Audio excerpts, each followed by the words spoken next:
2026년 2월 기술업계에 정말 피바람이 불었습니다. 단 일주일 만에 1조 3,500억 달러. 1조 3,500억 달러요? 네, 우리 돈으로 약 1,800조 원이 그냥 증발해버렸죠.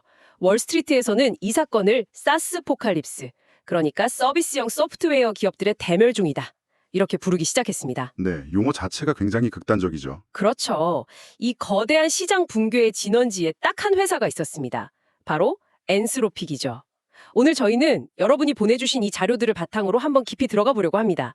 단순한 챗봇의 시대를 끝내고 스스로 일하는 AI, 이른바 에이전트 AI가 어떻게 산업 지형을 뿌리부터 뒤흔드는지 말이죠. 여기서 우리가 주목해야 할 가장 큰 흐름은 제 생각엔 바로 가치의 이동입니다. 가치의 이동이요? 네, 지금까지는 우리가 소프트웨어의 그 편리한 사용자 인터페이스, UI에 돈을 냈잖아요. 네, 그렇죠. 쓰기 편한 게 중요했으니까요. 맞습니다.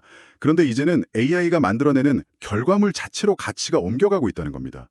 이건 그냥 기술 트렌드 변화가 아니고요.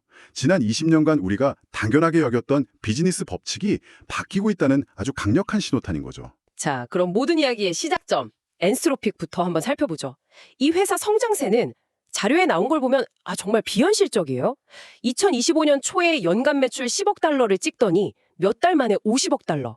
그리고 2026년 목표는 260억 달러라고요? 그 숫자의 크기보다 더 중요한 건 그 내용입니다. 바로 전력의 차이예요. 전력의 차이? 네, 챗GPT로 유명한 오픈 AI, 다들 아시죠? 거기는 매출의 85%가 개인 사용자, 즉 B2C에서 나옵니다. 네, 저도 쓰고 있으니까요. 근데 엔스로픽은 정반대예요. 85%가 기업 고객, B2B에서 발생하죠? 이게 아주 결정적인 차이를 만듭니다. B2B, 기업 고객에 집중한 게 그렇게 중요한가요? 오픈 AI는 챗 GPT로 엄청난 인지도랑 데이터를 얻었는데 그것도 사실 큰 자산 아닌가요? 물론 그것도 엄청난 자산이죠. 그런데 동시에 막대한 비용을 유발하거든요. 비용이요? 네, 오픈 AI가 정말 천문학적인 돈을 태우면서 시장을 교육시키는 동안 엔스로픽은 확실하게 돈을 낼 수 있는 기업 고객에게 집중해서 아주 안정적인 수익 구조로 만든 겁니다. 이걸 단위 경제성이라고 하는데 쉽게 말해 투입한 돈 대비 수익을 얼마나 잘 뽑아내냐는 거죠.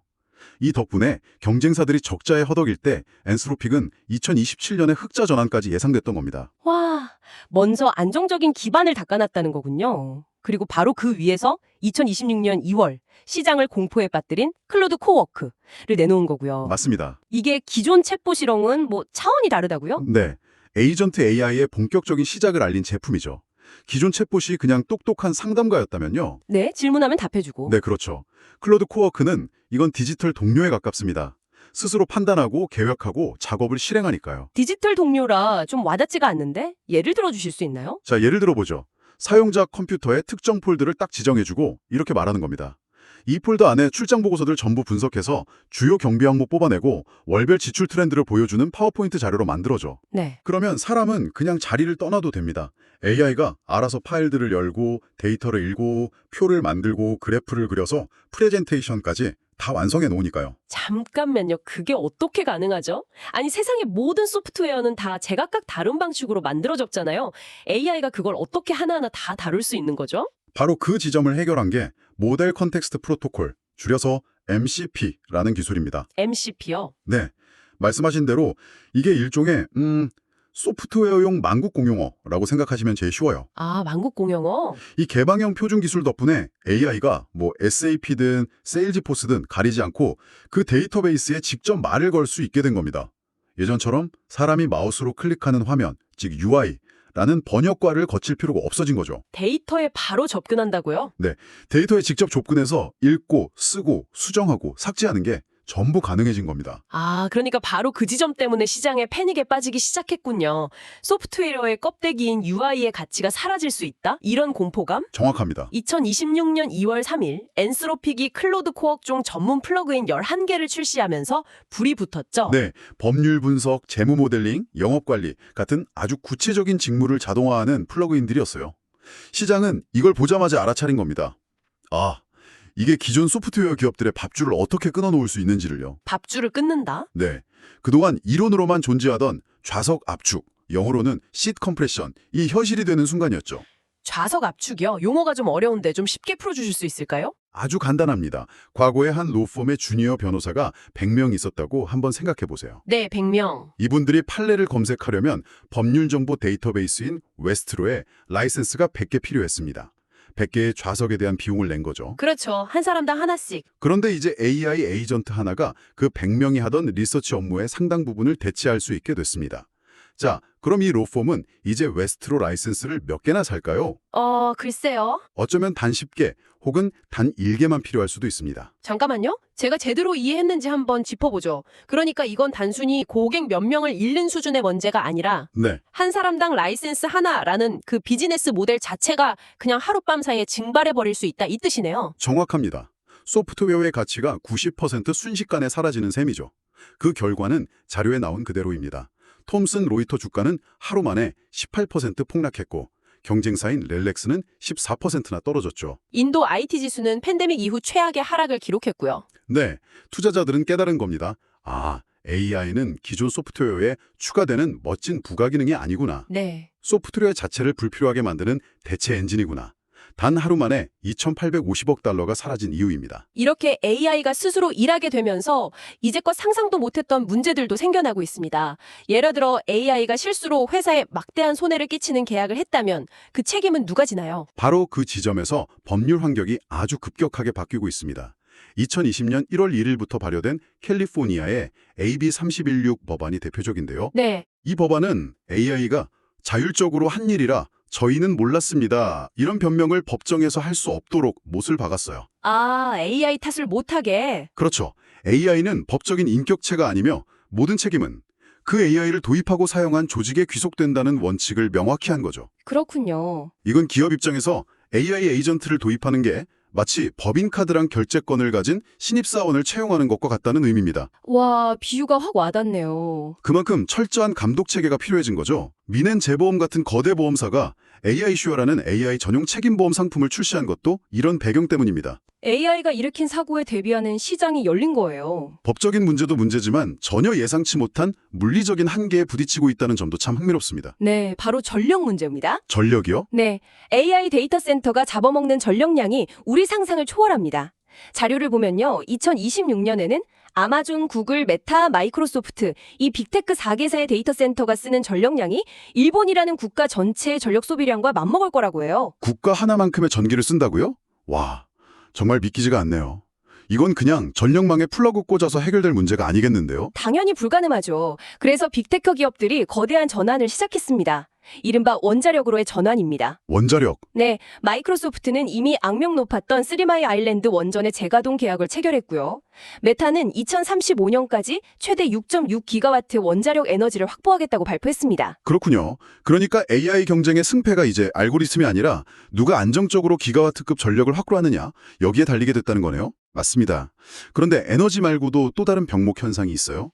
자료에 나오는 HBM4 메모리, 코오스 패키징 같은 어려운 말들이요. 네. 에너지라는 거대한 물리적 장벽 말고도 반도체 칩, 바로 그 위에서 벌어지는 또 다른 병목 현상입니다. 아주 쉽게 비유를 해볼게요. 네, 좋습니다. AI 칩을 세계에서 가장 빠른 자동차 엔진이라고 생각해보세요. 엔진이요? 근데 엔진만 빠르면 뭐 하겠어요? 연료를 제때 공급해주는 연료 파이프가 필요하죠. 이게 바로 HBM4 같은 고대역폭 메모리고요. 또 엔진의 힘을 바퀴에 넣는다라는 변속기랑 차축도 튼튼해야죠. 이게 코어스 같은 첨단 패키징 기술입니다. 지금은 이 연료 파이프와 변속기 공급이 엔진 생산 속도를 도저히 못 따라가는 상황인 거예요. 원자력 발전소가 있어도 정작 AI를 돌릴 반도체 완제품을 만들지 못하는 새로운 공급망 위기가 닥친 거죠. 엔스로픽의 독주에 다른 거대 기업들이 가만히 앉아 당하고만 있지는 않았을 텐데요. 반격은 어땠습니까? 물론이죠. 거인들의 전쟁이 본격적으로 시작됐습니다. 먼저 오픈 AI는 기업 시장을 직접 겨냥한 프론티어를 출시했습니다. 이건 엔스로픽의 클로우드 코워크와는 접근법이 좀 달라요. 어떻게 다른가요? 그냥 더 좋은 AI를 내놓은 게 아니고요. 엔스로픽이 아주 유능한 디지털 직원 한 명을 파는 모델이라면요. 오픈 AI의 프론티어는 여러 디지털 직원들로 구성된 자동화된 부서 전체를 관리하고 지휘하는 뭐랄까 에이전트 운영체제 개념에 가깝습니다. 에이전트 운영체제요? 네. 마케팅 에이전트, 재무 분석 에이전트, 법률 검토 에이전트 수십 개를 고용해서 이들이 서로 협력하며 일하도록 만드는 지휘본부 같은 거죠. 훨씬 더 크고 복잡한 그림을 그리고 있는 겁니다. 그런 와중에 메타는 라마4라는 아주 강력한 오픈소스 모델을 공개하면서 시장에 그야말로 폭탄을 던졌습니다. 기업들이 이걸 무료로 쓸 수 있다는 건 이게 어떤 의미인가요? 그럼 비싼 돈 내고 엔스로픽이나 오픈 AI를 쓸 이유가 없어지는 거 아닌가요? 바로 그게 억만 달러짜리 질문이죠. 메타의 전략은 지능의 상품화입니다. 지능의 상품화. 네, 기업들은 라이센스 비용 없이 라마4를 자기네 서버에 직접 설치해서 운영할 수 있습니다. 폐쇄용 모델 대비 90% 이상 저렴한 비용으로 비슷한 성능을 낼 수 있다는 뜻이죠. 90%나요? 네, 이건 시장에 엄청난 선택지를 준 겁니다. 최고급 프리미엄 서비스를 원하는 기업은 엔스로픽으로 가겠지만 이 정도면 충분하고 저렴한 게 최고라고 생각하는 대다수의 기업에게는 메타의 오픈소스가 훨씬 매력적인 대안이 될 수 있죠. 아, 마치 고급 레스토랑이랑 가성비 좋은 맛집의 대결 구도 같네요. 정확한 비유입니다. 결국 이 모든 건 수익성 문제로 귀결될 텐데요. 이렇게 천문학적인 돈을 쏟아붓고 있는데 정말 돈을 벌 수는 있는 걸까요? 엔스로픽의 가치 평가가 너무 부풀려진 거품은 아닐까요? 굉장히 날카로운 지적이십니다. 실제로 엔스로픽은 2026년 매출 전망을 180억 달러로 올리는 동시에 흑자 전환 목표 시점은 2027년에서 2028년으로 오히려 연기했어요. 돈은 더 버는데 이익 내는 건 더 어려워졌다. 바로 그겁니다. 막대한 컴퓨팅 비용 때문이죠. 특히 자료에 나온 출원고래라는 표현이 재밌는데요.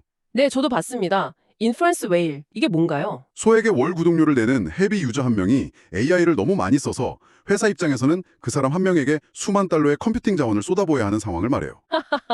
뷔페 식당에 와서 원가의 100배 어치의 외식을 먹는 손님 같은 거네요. 맞습니다. 그런 출원고래들 때문에 수익 모델이 망가지고 있는 겁니다. 그렇다면 이 모든 투자는 결국 거대한 거품일 수도 있겠네요. 저는 거품이라기보다는 구조적 재편에 가깝다고 봅니다. 분명한 사실은 똑똑한 아이디어와 적은 자본으로 소프트웨어를 만들어서 고수익을 올리던 시대는 끝났다는 겁니다. 아, 생각해보면 정말 엄청난 변화입니다. 불과 몇 년 전만 해도 차고에서 시작한 스타트업이 세상을 바꾸는 이야기가 기술업계의 신화였잖아요. 그렇죠. 하지만 이제 AI 시대의 진입장벽은 기발한 아이디어가 아니라 원자력 발전소를 짓고 반도체 공급망을 확보할 수 있는 그 막대한 자본력 자체가 되어버렸습니다. 게임의 규칙이 완전히 바뀐 거죠. 오늘 저희는 2026년 기술 시장을 강타한 엔스트로픽 쇼크를 중심으로 AI가 만들어내는 거대한 지각변동을 여러분이 보내주신 자료를 통해 깊이 들여다봤습니다. 이제 AI는 인간을 돕는 도구를 넘어서 스스로 경제활동의 주체가 되는 에이전트의 시대로 진입하고 있습니다. 이 거대한 변화의 물결 속에서 여러분의 조직과 또 여러분 자신은 어떤 준비를 하고 계신가요?